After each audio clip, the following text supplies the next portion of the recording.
Last week we went looking for cell signal, had a passenger, got seriously lost on some seriously isolated roads, and wild camped with the boons before unfortunately having to say goodbye.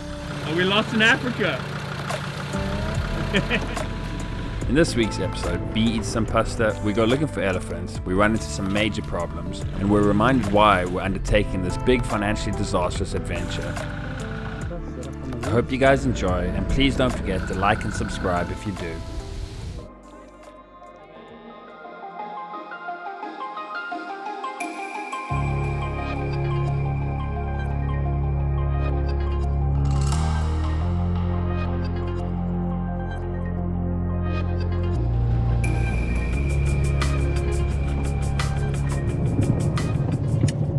Just wanted to demonstrate Bianca's pasta eating skills again. Knows how she uses her very long legs to steer. Pasta made by Redine from the Boone family. Thank you. So good. Yeah, we had to say goodbye to the Boone family, unfortunately. They're heading further north. So we're heading back to the Mbene campsite now, where we're going to set up for the next couple of days. Hopefully this afternoon we'll go looking for elephants, because we still haven't found the elephants. There's about 500 in the reserve. You wouldn't believe how an elephant can hide. Such a large animal, they sometimes just disappear completely. So we'll go looking for elephants this afternoon, and then we spend the next couple of days doing that. Then we'll be heading further north up to the area around Santa Maria, where we'll be staying in a beautiful luxury lodge. So we've got an action-packed couple of days ahead without much signal, and Bianca is eating pasta.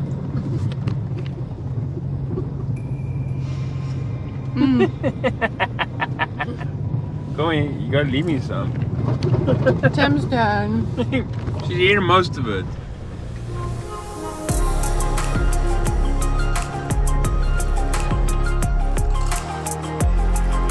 While driving through quite thick sand. You having fun? Yeah, too much fun. What do you think of our seat covers, Bianca?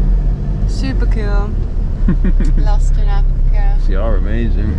And they're wearing very well, thanks Tackler. And Bianca's just gonna climb a dune quickly. Ah, there's a tree. You know you just drove through a tree. Yeah, well there was no other option.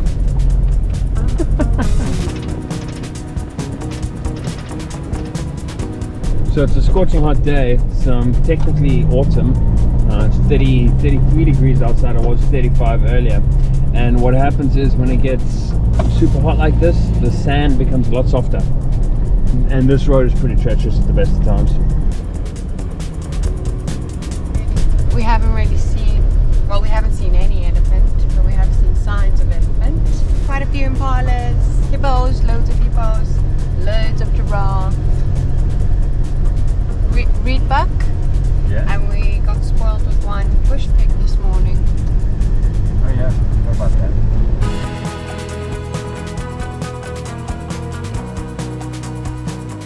Making pancakes. Doing dishes.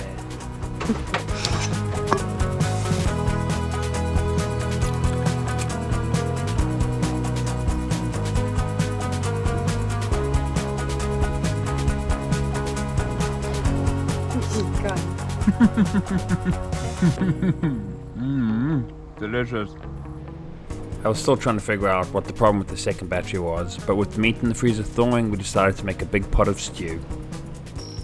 So for dinner tonight, we're making a beef stew. People often ask what we cook, and I started to think that by the fact that I never make videos of it, you probably think I don't cook at all, but actually I love to cook.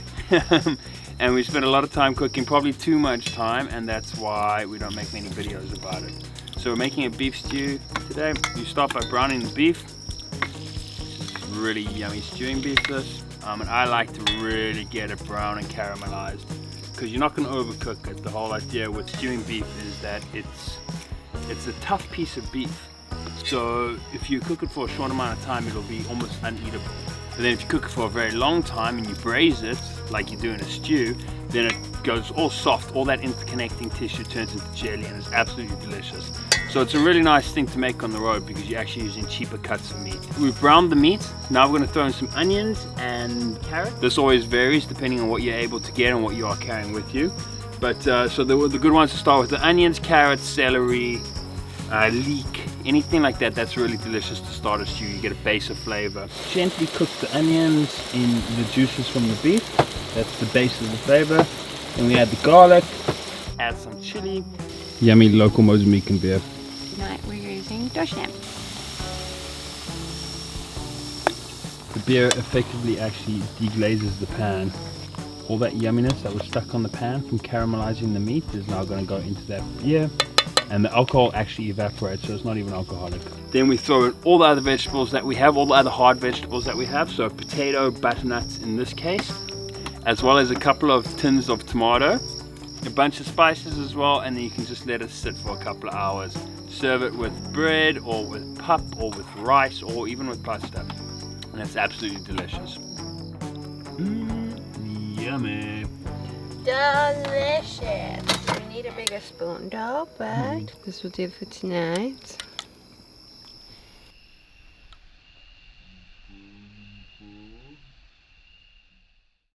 We managed to fix Jabari's electrics to the point that it was no longer dangerous, and decided to just head up the peninsula to remind myself why we're doing this.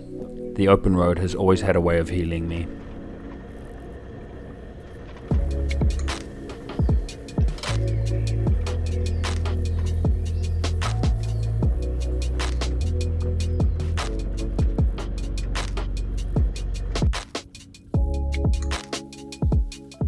So I had a difficult morning. It's one of the few times that I've really questioned what we're doing and why we're doing it and whether it's worth it. You know, we're making a lot of sacrifices to try and make this project happen, and you know, I don't for a second think that it's not incredible what we're doing, and I'm super grateful that we're able to, and I'm super grateful for all the sponsors that have come on board and everything. But it was one of those days that was really tough. Yeah, dealing with some pretty serious electrical issues with the vehicle. But there's hope on the horizon with that. I seem to have found a guy that's going to help me in the campsite, so hopefully we can get that sorted without having to head back to a major city. And then so me and B decided, instead of just sitting around camp, we were going to take a drive. So we headed north. We haven't been this way yet. We're heading up onto the peninsula. Driving up that way, we found this space. I mean, look at this. It's absolutely breathtaking. It's so beautiful, and there's almost nothing here. It's just incredible habitat. This reminds me why we're doing this. You know, I've got to educate people about this. I've got to tell people that this place is here. You know, tell people about the incredible work that Peace Parks are doing to try and rehabilitate this entire environment. The wildlife populations were absolutely hammered during the civil war that Mozambique had. And Peace Parks are doing incredible work to try and rehabilitate this entire area, restock it with the animal species that naturally existed here. So, tough morning, and then the wild spaces in Africa have a way of reminding me why we're doing this. Yeah, so I'm going to keep heading north, try and restock a little bit, if not just enjoy the freedom of the open road. Hopefully get the problems with Jabari sorted this evening, and we can continue the trip.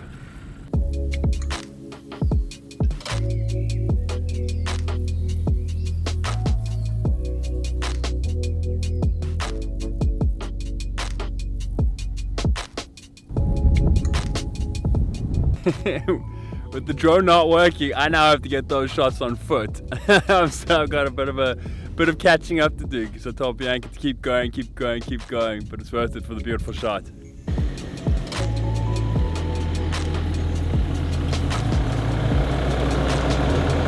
Out of the driver's seat.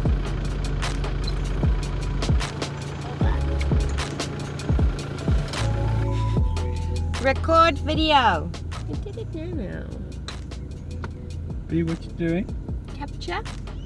Record video. There you go. Did it work? Yeah. Oh, it's so much easier than pushing the button.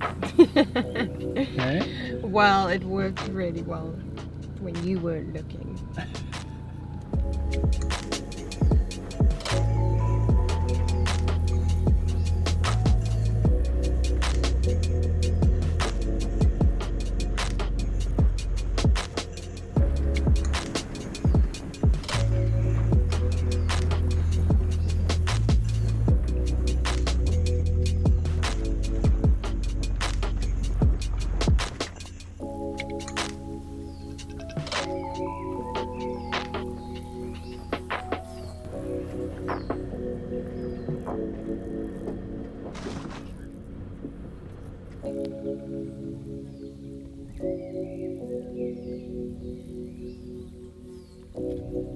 Hey B, Hey, we lost in Africa.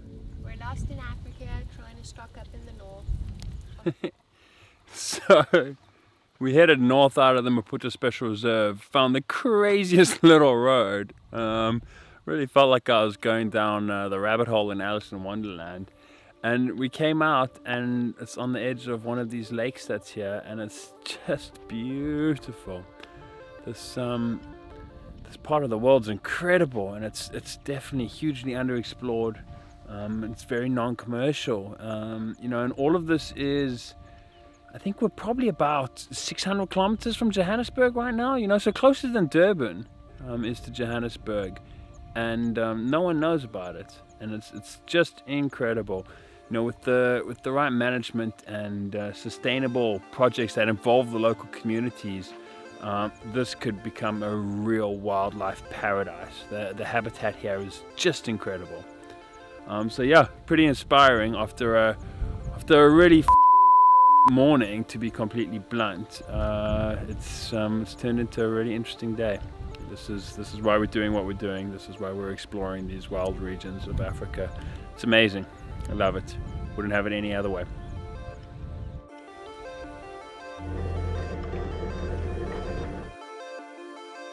Eventually, with a little luck, we got to Santa Maria, the port town on the northern tip of the Mashangulo Peninsula. This used to be the main access point to this part of the world until recently, when a big new bridge was built bypassing it completely.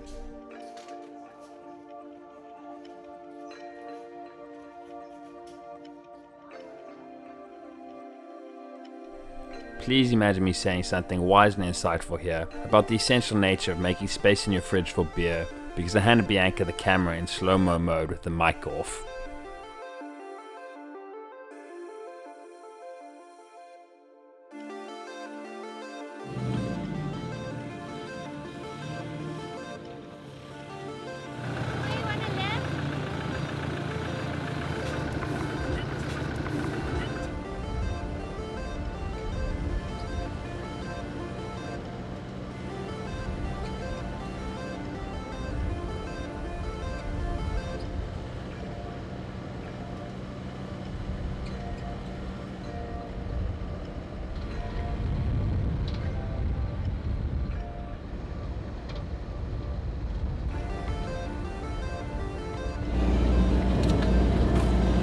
My turn to drive again? No.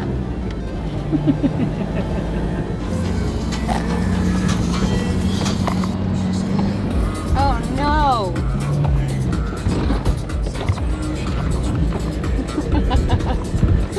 What's that space?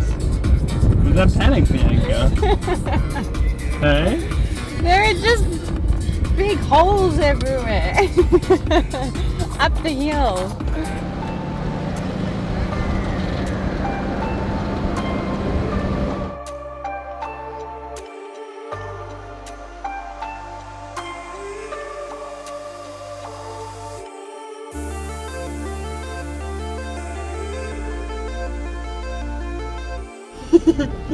There's the track. Is it the path in front of us? That's the path in front of us. Oh no. So we're gonna have to go to the other one. And there's hippos right there. Literally.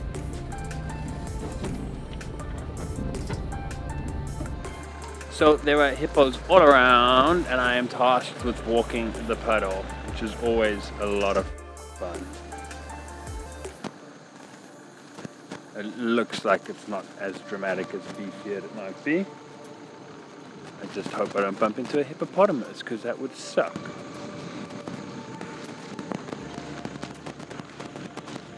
There's hippo tracks right there, literally.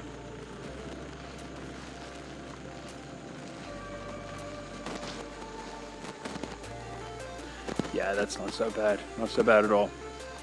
Let's see how she does.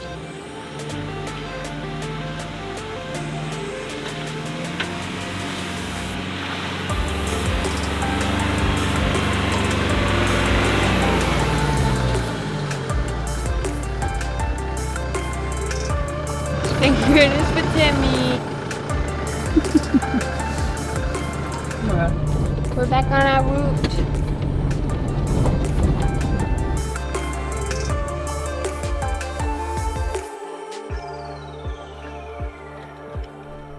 After a really tough couple of days, we were getting our heads back on track, more determined than ever to show off these wild places.